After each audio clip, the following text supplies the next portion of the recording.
Hello, students. Today we will read a poem from the book New Tree Top, Course Book 5. So, our today's poem is about a lazy cricket. So, do you know, children, what is a cricket? Cricket is an insect. ये एक insect होता है जो बहुत ज़्यादा तेज़ आवाज़ करता है और ये आवाज़ इसकी कब निकलती है जब ये अपने विंग्स को रब करता है। छोटा सा इंसेक्ट होता है, जैसे घर में हाउस फ्लाई होती है, कुछ कुछ उसके जैसा, लेकिन थोड़ा सा बड़े साइज का।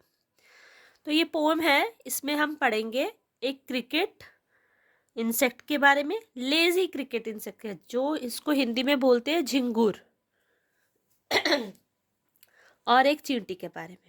ठीक है, तो चलिए let's start. A silly young cricket accustomed to sing. A silly young cricket मतलब एक आलसी सा मूर्ख झिंगूर। अकस्टम टू मतलब जिसको आदत होती है कुछ करने की। सिली यंग क्रिकेट एक मूर्ख युवा, युवा मतलब जो अभी यंग स्टेज पे है। झिंगूर अकस्टम टू सिंग जिसको गाना गाने की आदत है।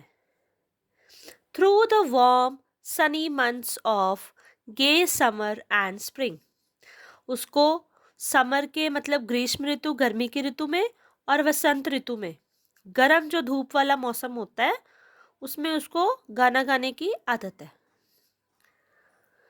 began to complain when he found that at home his cupboard was empty and winter was come। जब उसने देखा कि उसके घर में कुछ भी नहीं है, उसका जो कबर्ड है, उसके घर का जो अलमारी है वो खाली है, एंड विंटर वॉज कम, और सर्दी आ गई है। तो सर्दी जब आ गई थी वो अपने आप से कंप्लेन करने लगा। ठीक है, उसने शिकायत करना शुरू कर दिया कि मेरी तो अलमारी खाली पड़ी है और सर्दी आ भी गई है। Not a crumb to be found. Crumb होता है छोटा सा टुकड़ा, बिल्कुल छोटा सा टुकड़ा। Not a crumb to be found, छोटा सा एक टुकड़ा भी खाने का नहीं मिल रहा था। On the snow covered ground, और जब बर्फ से ढकी हुई धरती थी वहाँ पे उसको एक छोटा सा खाने का टुकड़ा भी नहीं मिल रहा था। Not a flower could he see, वहाँ पर उसे फूल भी नहीं नज़र आ रहे थे। Not a leaf on a tree, और पेड़ों पर एक पत्ता भी नहीं दिख रहा था क्योंकि सर्दी का मौसम था।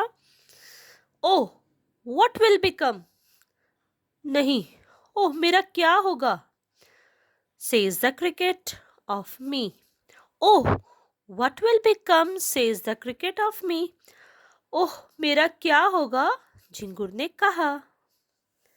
Eight last by starvation and famine made bold। starvation means भूख से तड़पना। at last अंत में भूख से और सब जगह ठंड से भीग कर, all dripping with wet and all trembling with cold, हर जगह से वो भीग भाग के, ठंड से ठिठुर ठिठुर के, away he set off to a miserly ant, वह दूर चला गया किसके पास। देखिए, अवे ही सेट ऑफ मतलब वो दूर चला गया। टू अ माइजरली एंड, ये देखने के लिए, टू सी इफ ये देखने के लिए, टू कीप हिम अलाइव उसको जिंदा रखने के लिए क्या लेना पड़ेगा।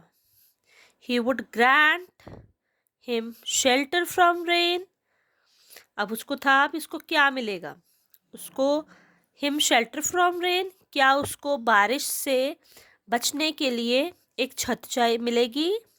अ mouthful of grain, mouthful means एक मुट्ठी अनाज मिलेगा। He wished only to borrow, वो केवल चाहता था कि मैं इसको उधार ले लूँ।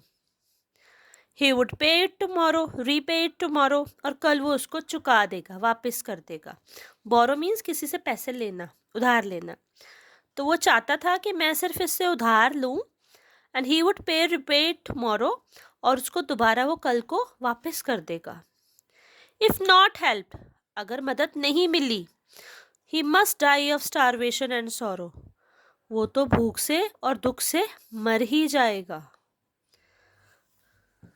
So this was the translation of the first page. Now next come to the second. Says the ant to the cricket. Ant ने, चींटी ने झिंगुर से कहा, I am your servant and friend. मैं तुम्हारी मदद करूंगी और मैं तुम्हारी दोस्त हूँ. सर्वेंट मीन्स मैं तुम्हारी आज्ञा का पालन करूंगी.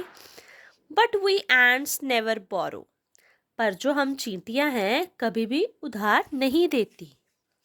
वी एंट्स नेवर लेंड, ना हम देती हैं और ना कभी लेती हैं. Pray tell me dear sir, did you lay nothing bye.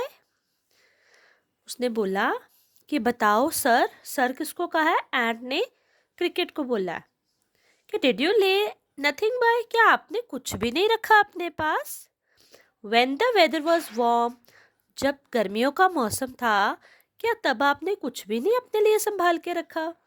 Said the cricket, not I. उसने कहा, झिंगुर ने कहा, नहीं नहीं मैंने नहीं किया. माई heart was so light that I सैंग day and night. अब वो अपनी बात बता रहा है झिंगुर कि मेरा दिल बहुत ही हल्का है, मैं तो सारा दिन और सारी रात गाता ही रहता हूँ. फॉर ऑल नेचर लुक्ड गे, क्योंकि जब भी मैं बाहर कुदरत को देखता हूँ, प्रकृति को देखता हूँ, एंड लुक्ड गे मीन्स मैं बहुत ज़्यादा हैप्पी हो जाता हूँ, बहुत ज़्यादा. My heart was so light that I sang day and night. For all nature looked gay, you sang sir, you say. अब उसको वो अपनी बात बता रहा है कि ये मैंने क्या किया, अपने जो टाइम था, जब मेरे पास प्रेशियस टाइम था, तब मैंने क्या किया. वो बता रहा है कि मैं तो सारा दिन जब कुदरत को देख देख के उसके गीत ही गाता रहता था, क्योंकि मुझे अच्छा लगता था. फॉर ऑल नेचर लुक्ड गे, क्योंकि मुझे सारी कुदरत जो है बहुत अच्छी लगती थी, क्योंकि प्रकृति भी पूरी खुश थी उस टाइम पे.